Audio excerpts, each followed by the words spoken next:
결혼이라고 하는 것은 하나님께서 주신 귀한 제도입니다. 그리고 결혼을 통해서 이루어지게 되는 가정 또한 하나님께서 우리에게 주신 귀한 공동체입니다. 성경을 살펴보게 되면은 어떠한 측면에서는 성경이 결혼으로 시작했다가 결혼으로 끝난다라고 이야기할 수도 있습니다. 창세기를 보시면 아담이 독처하는 것, 혼자 사는 것이 보시기에 좋지 않아서 하나님께서는 그 배필인 하와를 주셨다라고 하는 말씀이 있습니다. 창세기 2장 18절의 말씀입니다. 여호와 하나님이 이르시되 사람이 혼자 사는 것이 좋지 아니하니 내가 그를 위하여 돕는 배필을 지으리라 하시니라 라는 말씀이 있습니다. 그리고 성경은 결혼으로 마무리된다라고도 이야기할 수 있는데요. 이 세상에서 주신 결혼이라고 하는 이 제도를 하나님께서 비유로 사용하시면서 마지막 때에 오신 신랑 되신 예수님 그리고 그 신부된 교회와의 관계를 그렇게 설명을 하고 계십니다. 이렇듯이 우리가 살아가면서 성경에서도 이렇게 많은 결혼에 대한 이야기, 가르침, 그 다음에 결혼에 대한 또 비유로 많은 것을 설명하기도 합니다. 우리가 살아가는 동안에 이 결혼이라는 제도 밖에 살아갈 수가 없고 이것을 많이 보게 되고 우리가 태어나는 순간부터 그것들 안에 노출되면서 밀접한 관계를 가지고 살아가게 됩니다. 오늘 우리가 함께 읽으신 본문 고린도전서 7장 말씀은 다소 논란이 많은 구절 가운데 하나입니다. 본문을 이렇게 혼자 읽으면서 공부를 하시다 보면은 자연스럽게 질문을 하게 됩니다. 그래서 오늘 본문에서 사도 바울은 도대체 결혼을 하려는 거야? 말라는 거야? 라는 궁금증을 만나게 됩니다. 결혼을 하는 것이 좋다는 거야? 아니면 그냥 안 하고 사는 것이 좋다는 거야? 창세기의 말씀이나 다른 말씀을 살펴보았을 때 좀 바울이 하는 말이 좀 이율배반적인 것이 아닌가 하는 생각을 자연스럽게 하게 되기도 합니다. 동시에 바울 개인에 대한 궁금증도 우리 안에 마구 생겨나게 됩니다. 특히 본문 7절의 말씀을 보시면은 나는 모든 사람이 나와 같기를 원하노라 이런 말씀이 있습니다. 그래서 도대체 나와 같다, 바울과 같다라는 것이 무엇인가? 바울의 독신됨이 아예 처음부터 그가 처가 없었던 사람이었는지, 독신으로 살았는지, 아니면은 이혼을 하거나 당한 것인지, 혹은 사별한 것인지 여러 가지로 바울에 대한 궁금증을 갖게 됩니다.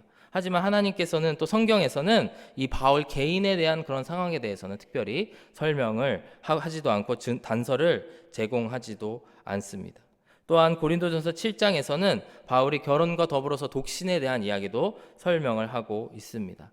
도대체 바울이 오늘 말씀을 통해서 우리들에게 그리고 고린도 교인들에게 전하고 싶은 요지는 무엇일까요? 한번 오늘 고린도 교회의 상황을 함께 살펴보시고 또 바울이 우리에게 가르쳐주고 있는 말씀이 무엇인지를 함께 살펴보기를 원합니다. 먼저 고린도 교회의 상황을 간략하게 설명을 해드리기를 원합니다.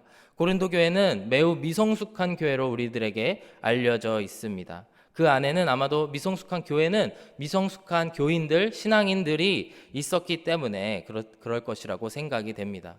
제 안에 미성숙이라고 하는 것을 생각해보고 묵상해볼 때에 항상 드는 생각이 있습니다. 그것이 뭐냐면 말씀을 적용하거나 가르침을 적용할 때에 너무나 극단적으로 주로 적용하는 분들이 어찌 보면 미성숙한 사람들, 미숙한 사람들이라고 생각이 되게 됩니다. 고린도 교인들도 잘못된 말씀의 적용들을 하고 있었던 사람들입니다. 그 교회 안에는 성적으로나 여러 가지 문란하거나 방종하는 사람들이 있었습니다. 그들 또한 하나님의 말씀을 온전히 받아들이지 못하고 그들의 삶을 변화시키지 않는 미성숙한 사람이었지만 그와 반대로 그들을 보면서 완전 반대편의 극단으로 치닫는 사람들, 율법주의자, 금욕주의자 같은 사람들이 있었다라는 것을 고린도 교회의 말씀을 통해서 우리는 알 수가 있습니다. 우리가 한번 고린도 교회의 상황을 상상해 보았으면 좋겠습니다. 고린도라고 하는 도시 잘 아시겠지만 매우 상업적으로 발달한 도시였고 동시에 매우 성적으로 문란한 방탕한 그런 도시였습니다. 헬라 문화의 중심지와 매우 가까웠기 때문에 또한 우상 숭배하는 일들이 많은 그런 팽배한 도시였습니다. 그곳에 교회가 세워지게 되고 교회가 부흥을 하게 됩니다. 바울과 또한 브리스길라, 아굴라와 같은 하나님의 사람들이 그곳에 서서 예수 그리스도의 복음을 전하고 그 가운데에 예수님을 영접하는 사람들이 많이 있었던 교회가 바로 고린도 교회다라고 하는 것입니다. 당연히 처음에 예수님을 영접하고 받아들이고 들어왔던 사람들은 미숙한 것이 당연하죠. 그들이 문화적으로 사회적으로 노출되어 있던 상황에 익숙하기 때문에 그대로 성적인 음란함, 그 다음에 생활의 그런 방탕함을 가지고 교회로 들어왔다라고 하는 것입니다. 오늘 우리가 초점을 맞추면서 보기 원하는 사람은 그런 사람들은 바라보았던 기존 교인들입니다. 이 기존 교인들이 그들보다 1년을 먼저 예수님을 영접하였는지, 한 달 먼저 혹은 5년을 먼저 하나님을 영접하였는지 우리가 알 수 없지만 어찌되었든 그런 방탕한 삶이 잘못되었다라는 것을 인식하고 그로 말미암아 그것과 반대되는 삶을 살기 원했던, 어찌 보면 너무나 상식적으로 이해되는 그런 사람들이었음을 우리가 생각해 볼 수가 있습니다. 하지만 그들의 잘못은 무엇이냐면 그들의 그 방향성이 너무나 극단적으로 치달았다라는 것입니다. 그리하여서 여러 기록과 또 성경학자들의 이런 연구를 살펴보게 되면은 고린도 교회 안에는 아직 방탕한 삶을 살았던 교인들도 있었지만 동시에 그와는 완전히 반대편으로, 그리하여서 모든 성적인 행위, 그 다음에 인간의 육적인 행위가 잘못된 것이다 라고 가르치는 사람들이 있었다라고 하는 것입니다. 그래서 그 사람들은 결혼 관계 안에서도 어떠한 그 부부 간의 관계를 갖는 것이 부정한 것으로 생각했던 그런 사람들, 어찌 보면 너무나 잘못되고 극단적인 적용을 했던 교인들이 그 안에 있었다라고 하는 것입니다. 이 사람들이 이렇게 생각했던 배경은 무엇일까요? 바로 헬라에서 이야기하는 이원론입니다. 헬라에서는 몸으로 하는 육적인 것은 모두 부정한 것, 반대로 영적인 것은 모두 깨끗하고 정한 것으로 단순하게 생각했던 그런 가르침입니다. 그렇기 때문에 결혼 제도 안에 있는 관계들조차도 부정하게 여겼던 그런 상황 가운데에 있는 것이었습니다. 이런 상황 가운데에 이런 여러 사람들이 뒤섞여 있는 고린도 교회, 그들에게 오늘 바울은 결혼에 대한 메시지를 전하고 있습니다. 오늘 본문을 통해서 바울이 너무나 소중하게 생각하는 이 결혼과 또한 이 독신의 은사에 대한 말씀을 함께 나누기를 원합니다. 이 말씀을 통해서 바울이 우리에게 주는 가르침이 무엇이고 우리가 오늘 되돌아봐야 될 말씀이 무엇인지를 함께 살펴보고 은혜 받기를 원합니다. 첫 번째, 바울은 성경의 결혼관에 대해서 이야기하고 있는데요. 바로 성경에서 결혼은 일부일처제라고 말씀을 하고 있습니다. 2절의 말씀을 보시면 이렇게 말씀합니다. 음행을 피하기 위해서 남자마다 자기 아내를 두고 여자마다 자기 남편을 두라, 이렇게 말씀하고 있습니다. 여기에서 남자마다의 남자는 단수로 쓰여졌고 또한 자기 아내에 대한 이야기도 단수로 쓰여져 있습니다. 영어 성경을 살펴보게 되면 이 수에 대한 개념이 더 명확하게 나타나 있는데요. 뉴 아메리칸 스탠다드 버전에 보시면 이렇게 나와 있습니다. 뒷부분을 보시면 Each man is to have his own wife and each woman is to have her own husband.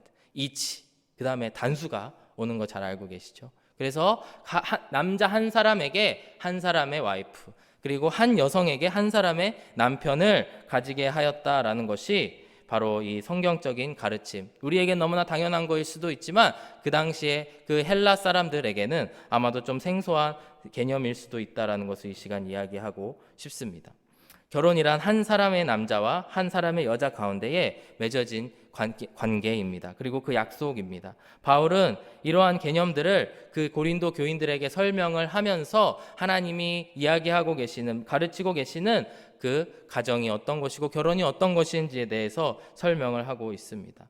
반대로 고린도 사회에 있는 사람들이 이 말씀을 듣고 어떤 생각을 가졌을까요? 그들이 아마도 생각하기에는 우리가 그동안 살펴보았던, 우리가 사회 속에서 자연스럽게 보았던 개념과 너무나 다르다라는 생각을 가졌을 것입니다. 당시는 문화적으로 계급 사회였고 동시에 남자가 많은 권력을 가진 사람들이었습니다. 우리로 생각하면 조선시대나 이런 시대를 생각하게 되면은 한 남자가 여러 부인을 거느리고 사는 모습들을 아마 상상해 보실 수 있을 것입니다. 헬라 사회도 같은 사회였기 때문에 어찌 보면 그 상류층에 있는 남자가 혹은 권력이나 재산이 있는 남자가 여러 여자들을 거느리고 사는 것이 너무나 당연한, 그리고 그것이 전혀 죄악시 되지도 않는 그런 사회였다라고 하는 것입니다. 그 가운데에 바울은 성경에서 이야기하고 있는 결혼은 반드시 일부일처제이다, 이것을 다소 완곡하지만 강한 금지어로 이 시간 말하고 있다는 것을 기억하시기를 바랍니다. 오늘날 우리도 이 세상을 살아가면서 그 시대에 맞는 그런 성적인 타락, 시대가 보여주는 성적인 타락이나 결혼이나 그 가정이 무너지는 모습들을 보게 됩니다. 최근에 이런 여러 연예인들이나 혹은 사회적으로 이렇게 영향력이 있는 사람들의 모습을 살펴보았을 때에 요즘에는 제 생각에는 동거하는 것이 상당한 이슈인 것 같습니다. 제가 예전만 해도 결혼하기 전에 함께 동거하는 것이 사실 겉으로 드러낼 일은 아니었던 것 같습니다. 하지만 최근에 여러 연예인들이 하는 이야기를 듣게 되는데요. 내가 결혼하지 않고는 어떻게 알 수 있느냐, 이 사람과 잘 맞는지 안 맞는지. 내가 먼저 살아보겠다. 이런 이야기를 TV에 나와서 공공연하게 하는 모습들을 보게 됩니다. 우리가 이런 상황 가운데 살아가면서 교인으로서 또 하나님의 자녀들로서 그것은 잘못된 것이야 라고 비판을 한다면 어떤 우리가 대접을 받게 되고 어떠한 상황에 처하게 될까요? 한번 상상해 보시기를 바랍니다. 바울은 이렇듯 잘못된 그 시대에 잘못된 것을 지적하고 그들로 하여금 올바른 관계 가운데의 가정을 세워나가기를 이야기하고 있다라고 하는 것입니다. 사랑하는 여러분, 우리가 함께 오늘 말씀 후에 기도하기를 원하는데 그 시간에 우리 가운데 정말 올바른 결혼관이 세워지게 하여 주시옵소서. 그것이 일부일처제이든지 동거에 대한 문제이든지 무엇이든지 간에 하나님, 우리 가운데 하나님의 그 계획 가운데에 서게 하여 주시옵소서. 기도하시면서 또 다음 세대를 위해서 함께 기도하는 시간을 갖기를 원합니다. 오늘 이 시간 함께 기도하시면서 나아가실 때에 주님께서 우리들에게 올바른 결혼관과 올바른 하나님의 가치관들을 세워주실 줄로 믿습니다. 두 번째로 오늘 말씀을 통해서 살펴보고 싶은 것은 부부라고 하는 관계는 무엇이냐면 서로를 영적으로 보호해주는 그런 의무를 가진 관계라고 하는 것입니다. 한 남편과 한 아내가 만나서 가정을 이루지만 이들은 서로가 서로를 보호해야 되는 의무가 있음을 오늘 바울은 말씀하고 있습니다. 3절 말씀을 한 목소리로 함께 읽어보기를 원합니다. 시작. 남편은 그 아내에 대한 의무를 다하고 아내도 그 남편에게 그렇게 할지라. 아멘. 즉 사도 바울은 본문을 통해서 부부가 서로에게 가져야 될 의무가 있음을 이야기하고 있고요. 그것이 바로 성적인 그런 타락을 위시한 모든 잘못된 위선으로부터, 잘못된 타락으로부터 서로를 보호해 줘야 되는 것임을 말씀을 하고 있습니다.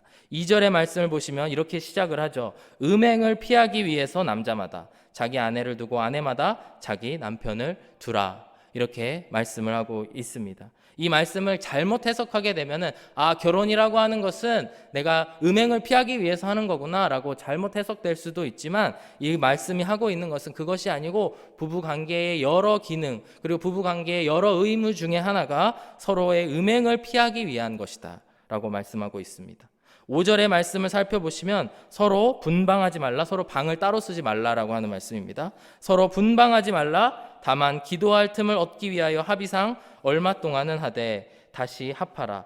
이는 너희가 절제 못함으로 말미암아 사탄이 너희를 시험하지 못하게 하려 함이라. 부부란 언제든지 찾아올 수 있는 그런 사탄의 위협들, 사탄의 시험들을 이겨내기 위해서 서로 돕고 사는 그런 관계로 나아가야 된다라는 것을 말씀하고 있습니다.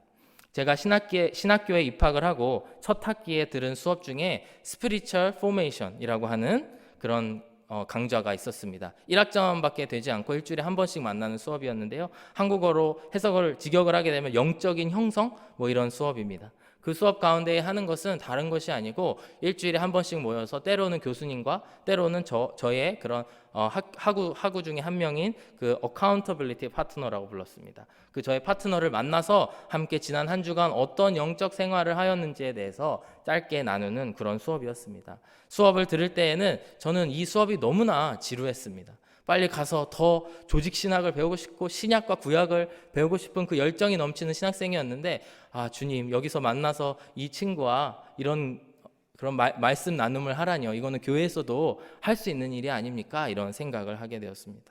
하지만 한 학기가 지나고 두 학기가 지나면서 제 안에 들었던 마음이 뭐냐면 하나님께서 일깨워 주신 마음이 제가 얼마나 영적으로 그 기틀이 마련되어 있지 않았는지 말씀 생활을 얼마나 게을리하고 있는지를 보게 되었습니다. 바로 이런 서로 만나서 말씀을 나눔으로 인해서 서로가 서로를 어카운터빌리티, 서로 책임을 져주는 파트너십을 맺음으로 말미암아 그 형제와 함께 거울로 저를 보듯이 서로를 살펴보게 되고 또 그로 말미암아 저의 그런 영적인 생활들을 돌아보게 되는 그런 귀한 시간이었습니다.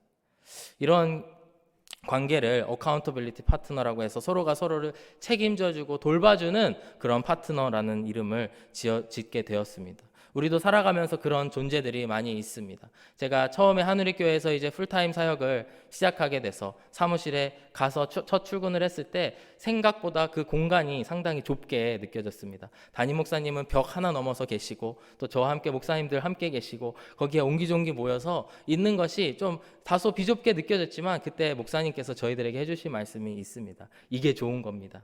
이게 좋은 거예요. 우리가 같이 모여서 서로가 서로를 돌보고, 이런 말씀은 뒤에는 안 하셨습니다. 근데 저의 해석입니다. 예, 서로가 서로를 돌보고 서로를 지켜줌으로 말미암아 우리가 서로 정말 승리할 수 있고 서로를 보호해 줄 수 있습니다. 이런 말씀으로 저는 받아들였습니다. 이러한 관계들이 우리가 살아가면서 많이 있는데요. 오늘 말씀을 통해서 적용해 볼 것이 뭐냐면 이러한 관계가 부부 가운데에 일어나야 되는 줄로 믿습니다. 그리고 그 관계를 통해서 우리가 더욱더 하나님 앞에 음란을도 이겨내고 여러 가지 우리의 타락할 수 있는 모습들을 이겨낼 수 있는 그런 모습으로 나아가야 된다라는 것입니다.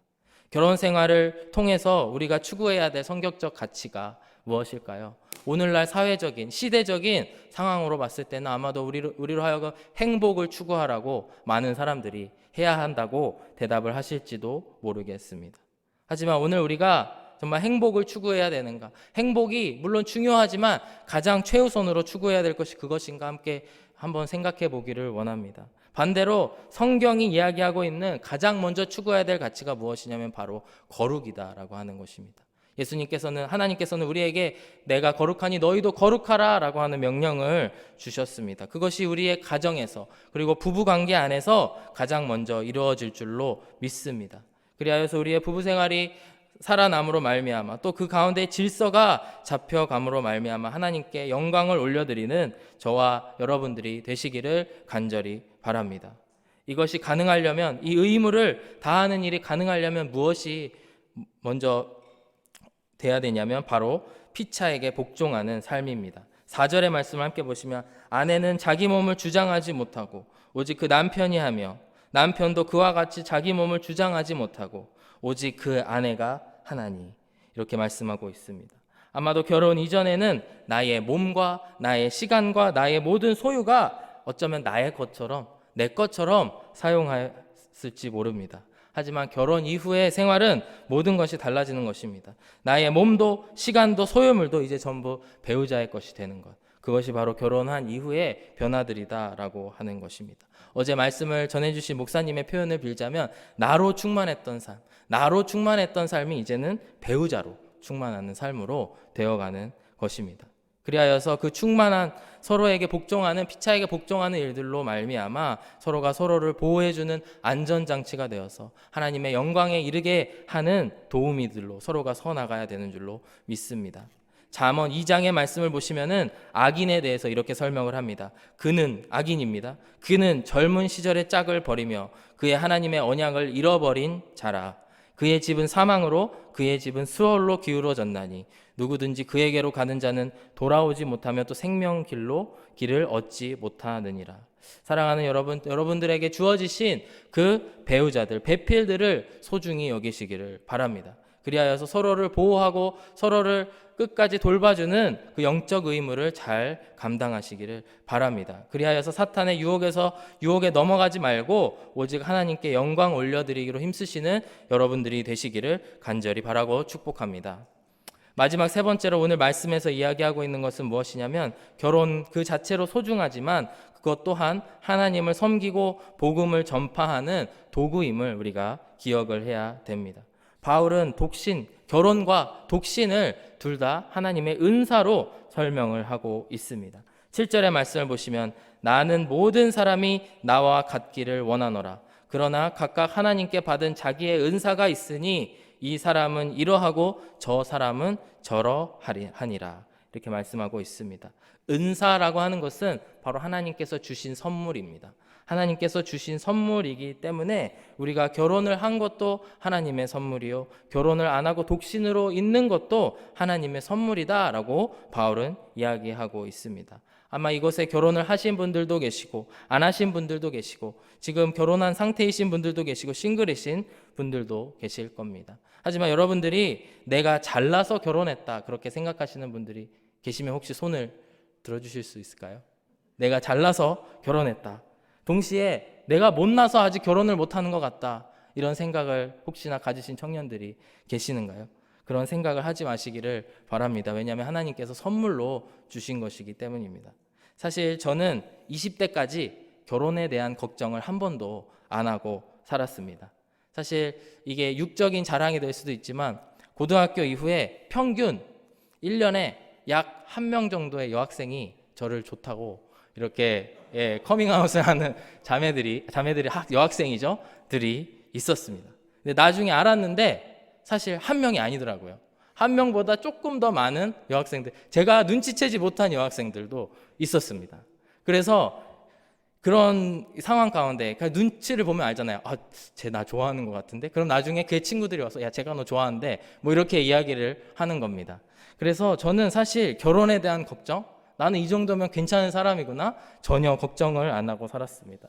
그래서 저의 인생을 제가 설계할 때 나름 나는 한 27에서 8살 정도 됐을 때에 내가 결혼을 해야 되겠다. 그때 결혼을 해서 정말 사역자로 하나님을 섬겨야 되겠다 이런 생각을 한 적이 있었습니다. 그런데 희한하게 제가 26이 넘어가면서 그때부터 이제 전도사로 사역을 시작하게 됐거든요. 26이 넘어가면서부터 여학생들이 안 나타나기 시작하는 겁니다. 그렇게 주기적으로 출연했던 여학생들이 그 모든 그 자취를 감추고 저의 눈에는 들어오지 않는 것이었습니다. 그래서 사실 저는 모든 것을 한 28 됐을 때 포기하고 29살에 군대에 입대하게 되었습니다. 이제 군대를 제대하고 이제 다시 미국으로 돌아와 보니 어느덧 33살이 되어 있었습니다. 저의 계획은 다 실패를 하고 그동안 아무런 자매도 나타나지 않는 그런 시간을 보내게 되었습니다. 33살 정도 되니까 저는 이제 모든 것을 포기하고 사역에만 전념하기로 다짐을 했습니다. 근데 그 이후에 은혜가 무엇이냐면 제가 그다음에 학교도 아니고 학교 도서관만 갔거든요. 집, 도서관, 교회 이 생활만 반복하다 보니까 하나님께서 아내를 선물로 주셨습니다. 20대 때 결혼했으면 어떻게 했을까 제가 생각을 하게 됐습니다. 내 잘난 맛에 내가 잘나서 그래 너는 여러 나를 쫓아다녔던 여학생 중에 원 오브 댐이야 이렇게 생각하진 않았을까? 지금 와서 아찔하게 생각을 합니다. 사실 평생 잘나서 결혼했다고 생각하고 교만하게 살지 않았을까 생각을 하게 됩니다. 사실 반대로 독신의 시절도 마찬가지였던 것 같습니다. 결혼이 너무 하고 싶은데 내가 못나서 못하나 그렇게 생각하지 마시고 하나님께서는 우리를 향한 계획이 있으신 줄로 믿습니다.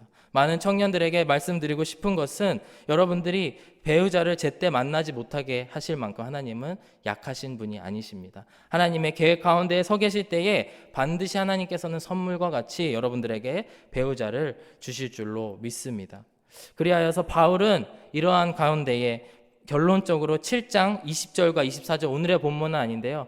17장 20절과 24절에서 같은 말들을 반복을 하고 있습니다. 각 사람은 부르심을 받은 그 부르심 그대로 지내라. 24절의 말씀도 보시면 형제들아 너희는 각각 부르심을 받은 그대로 하나님과 함께 거하라. 즉 우리가 기억해야 될 것은 무엇이냐면 우리가 지금 하나님께서 이 자리에 부르셨다라고 하는 것입니다. 그리고 하나님께서 부르신 이 자리가 어떤 자리인가를 생각해야 된다라고 하는 것입니다. 10절부터 24절의 말씀을 한번 천천히 개인적으로 읽어보시기를 바랍니다. 바울은 여러 상황에 있는 사람들에게 그 상황에 맞는 해석들을 해주고 있습니다. 당신이 결혼을 했다면 이러이러하게 행동을 하고 믿지 않는 남편이 있다면 이러이러하고 당신이 할례자로 심지어 무할례자로 지금 이 상황에 예수님을 영접한 상황에 있다면 그런 상황에 개의치 말고 당신의 그 부르심 가운데에 그대로 지내라. 즉 하나님께 감사하며 그 자리에 서서 하나님의 복음을 전하는 사명을 감당하라라고 말씀을 하고 계시는 것입니다. 사랑하는 여러분, 저희들의 지금 결혼을 하신 상태이든지 아닌 상태이시든지 우리가 바라야 될 것은 무엇이냐면 오직 하나님의 말씀 안에 거하고 또한 앞구절의 말씀을 보시면은 너희 배우자가 예수님을 영접하지 않았다면 그들을 버리지 말라. 너희를 통해서 그가 예수님 구원을 받을지 않으냐 이렇게 말씀을 하고 있습니다. 즉 우리의 삶이 늘 하나님 안에 거하면서 또 하나님의 복음을 전하기 위해서 살아가야 되는 줄로 믿습니다. 그리하여서 우리의 상황이 결혼한 상황이든 독신으로 있는 상황이든지 간에 상관없이 우리가 추구해야 될 것은, 우리가 바라봐야 될 것은 하나님께서 받으실 그 영광인 줄로 믿습니다. 분명 독신의 가운데 계신 분들은 결혼한 사람들이 할 수 없는 하나님의 사역들, 사명들을 감당할 수 있을 줄로 믿습니다. 반대로 독신한 사람들은 생각하지 못하는 부분들을 결혼한 사람들, 또 그 자녀를 키우는 분들이 감당할 수 있을 줄로 믿습니다. 우리가 애써야 하는 것, 오직 하나님 안에 거하고 하나님의 영광을 위해서 살아가야 되는 줄로 믿습니다. 그리하여서 마태복음 28장 19절의 말씀처럼 그러므로 너희는 가서 모든 민족을 제자로 삼아 아버지와 아들과 성령의 이름으로 침례를 베풀고 내가 너희에게 분부한 모든 것을 가르쳐 지키게 하라. 볼지어다 내가 세상의 끝날까지 너희와 항상 함께 있으리라 하시니라. 말씀하신 지상 대명령의 말씀을 이룰 수 있는 줄로 믿습니다. 결혼하고 안 하고가 중요하지만 우리가 먼저 생각해야 되는 것, 그 상위 개념에 있는 것이 바로 예수님의 이 지상 대명령입니다. 오늘도 살아가시면서 우리들의 사명이 무엇인지, 우리가 정말 중요시 여겨야 되는 복음 증거해야 될 일이 무엇인지를 생각하시는 저와 여러분들이 되시기를 간절히 바랍니다. 이 시간 함께 말씀을 기억하시면서 기도하고 찬양하기를 원합니다. 먼저 말씀을 놓고 기도하실 때에 사랑하는 아버지 하나님, 오늘의 말씀처럼 우리가 하나님의 그 창조 질서 가운데에 거하기를 원합니다. 그리하여서 그 창조 질서 가운데에 우리의 삶이 회복되게 하여 주시옵시고 우리의 배필들을 소중히 여기게 하여 주시옵시고 우리가 부르심을 받은 지금 이 처한 상황 가운데에 하나님께 어떻게 영광을 올려드릴지 주님께 간구하기를 원합니다. 이 시간 함께 기도하시면서 나아가시고 찬양하시겠습니다.